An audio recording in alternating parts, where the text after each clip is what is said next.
What is up, my dudes? My name is Eric, and I'm gonna give you guys 3 tips to becoming a better artist.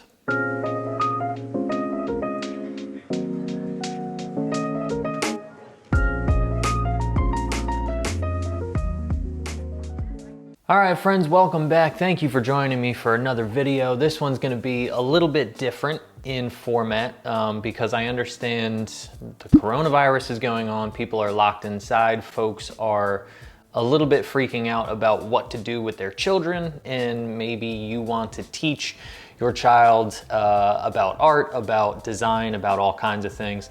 And I, being a teacher of art and design, kind of feel like it would be appropriate, helpful, earnest to give you guys some of that information. So what I want to do is essentially give you guys 3 tips on how to teach your children art, but this also applies to you if you are a newer artist, if you're just trying to learn how to be a designer, if you're just trying to... So let's dive in. Tip number 1 is use a sketchbook. And the sketchbook is simply a way for us to acknowledge our ideas, to communicate our ideas to one another. Now, if you're looking to develop those skills a little bit further, what you can do is just practice. Just practice with observational drawing. There's no need to think that you're going to be an incredible illustrator off the jump. You won't. What you need to do is you need to practice seeing the world around you. You may think you know what a cabinet looks like because it's just a big box. But until you actually sit down and really look at a cabinet and try to articulate on paper what you're actually seeing in front of you, you don't really know what a cabinet looks like. You just understand the idea of a cabinet, which is a big box that holds dishes, cups, things of that nature. The other reason it's important is because you have to be able to go see your development of ideas over time.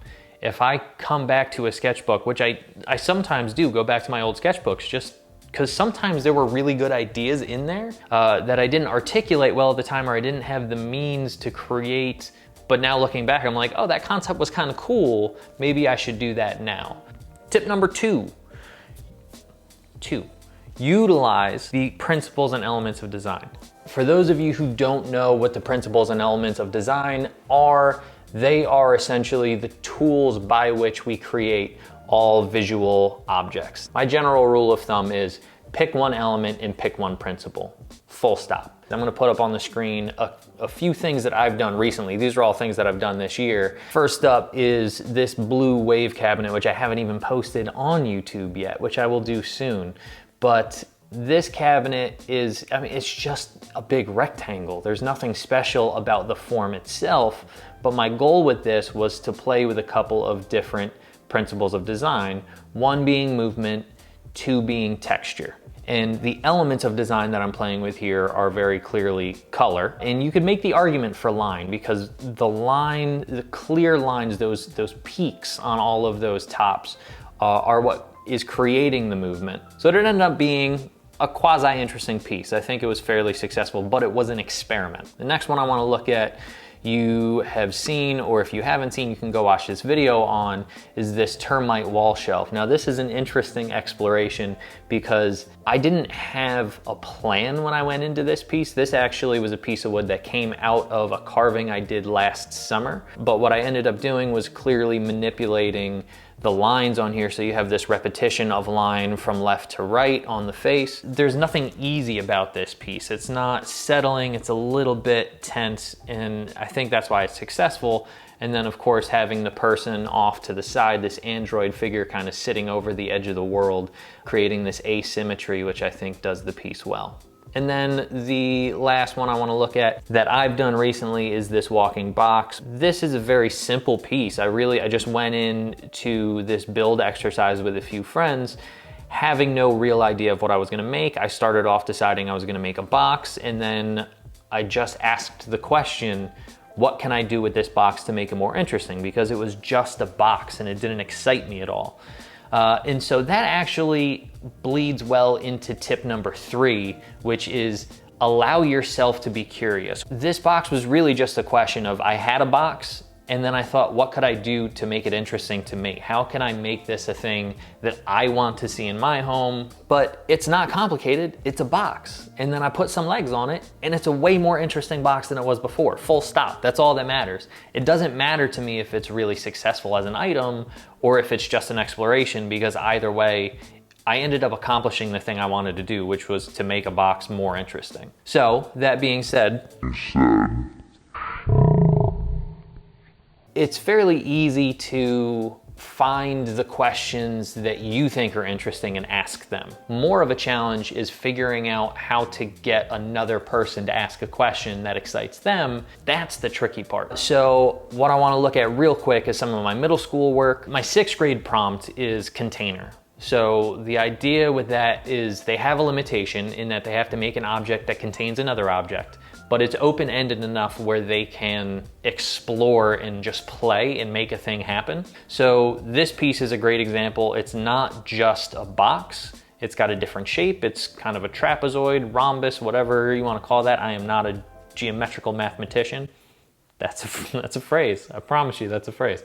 However, he did an interesting job by taking this, again, what would be kind of a boring shape and adding some interest to it by using dowels for the sides to create this repetition, element of design, principle of design, and this movement up and down, right? So it does have a little bit of motion. And then another interpretation of that 6th grade prompt of container was this piece, which is a kind of a wall hanging jewelry piece. What she wanted to do was to create an object that she could use in her room. So she didn't just want a box, she wanted to create something that she would use. She has a lot of necklaces and rings that she wanted to hang up. Does it contain something? Yeah, you could definitely make the argument that it contains jewelry. And that's kind of my rule with them is if you can articulate and argue your way into a project, go for it, dude. Convince me why I should let you do it, and then let's do it. That's totally cool. So I think, again, fairly successful visually, but she did a great job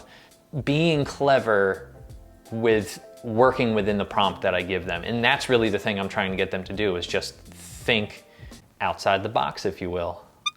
So my goal is to have them in middle school build up the skills and the knowledge, understanding what the elements and principles of design are, and then by the time they get to high school is to allow them to play. And my role is to essentially torture them a little bit by giving them super weird limitations and then stepping back and saying like, okay, go and fail and make mistakes, and then we'll come back and we'll analyze it and we'll try to figure it out from there. So one example of this is these foam rings on this arm. This student wanted to do some kind of wearable sculpture for this piece. And she came up with this, which is, again, going back to the elements and principles, a clear manipulation of shape and repetition, right? So shape being your element, she has a bunch of circles, and repetition, she has a bunch of circles, and she laid them out in different ways, in interesting ways, and it creates this interesting movement down the arm. Super simple piece. I think this took her an afternoon, and it was a great piece. All of these portfolios got 5s, by the way, on the AP. Another piece, I love this piece, this macaroni piece, because she got to a point, she was a fantastic student. She was skilled and she was hardworking. So one time we had like a spare 3 days, I think. And she was like, okay, what am I doing? And I just looked around and there was a box of noodles, and I was like, cool, you're doing macaroni art. She's like, what am I supposed to do with I was like, it doesn't matter, just figure a thing out. This is your limitation. It has to be made out of macaroni, and that's the only thing it can be made out of. I don't want to see any other mixed media. So she ended up doing 2 projects with this. One, this is playing with, what's the word when people are afraid of holes? I can't remember the word right now, but she was playing on that tension, that fear of holes. And then she also did a face mask out of the same noodles. And it just 2 successful pieces, literally macaroni art. So you can make art out of anything. And then one last piece talking about concept. This student wanted to do a fashion portfolio, and I don't know anything about fashion. So I was like, sure, let's do a wearable sculpture portfolio. And one of her dresses ended up being about time space. She did the 5 elements. So she did earth, wind, water, fire, and time space was the last one. And so the whole concept, like we were trying to figure out how to visually show time space for like a month. This was not an easy project, even though execution-wise, it's fairly simple. So what we ended up coming upon was this idea of time-space as a fabric, and how do we show the fabric of time-space on a human body? What is the thing that we're trying to get to? So we ended up down this road of the wormhole and ended up creating this dress out of this wire mesh that looks as though somebody is being sucked into or spit out of a wormhole. It's fluid, it is up for interpretation, and that is where conceptual art becomes really, really fun and interesting, in my opinion. So that is essentially how to get somebody to continue to ask questions that they find interesting that might not be the questions that you ask. And it can still be an engaging and interesting process to you if you're teaching your children. Your child might ask, like for little tiny kids, it's just exploration of the world around them. Like, how do you get them to create an object that can contain something using only the materials in the backyard, right? Like, how do you get them to create a container that can hold a bowling ball, if you got a bowling ball liner, like literally whatever it is, just make it up and see what happens.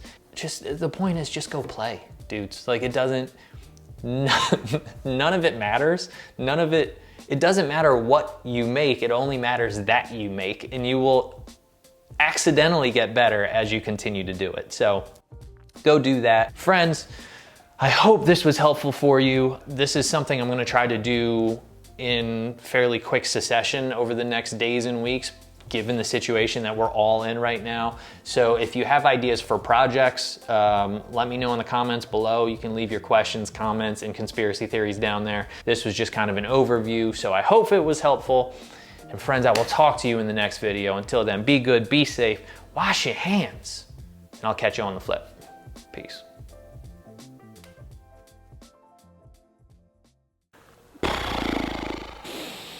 All right, here we go.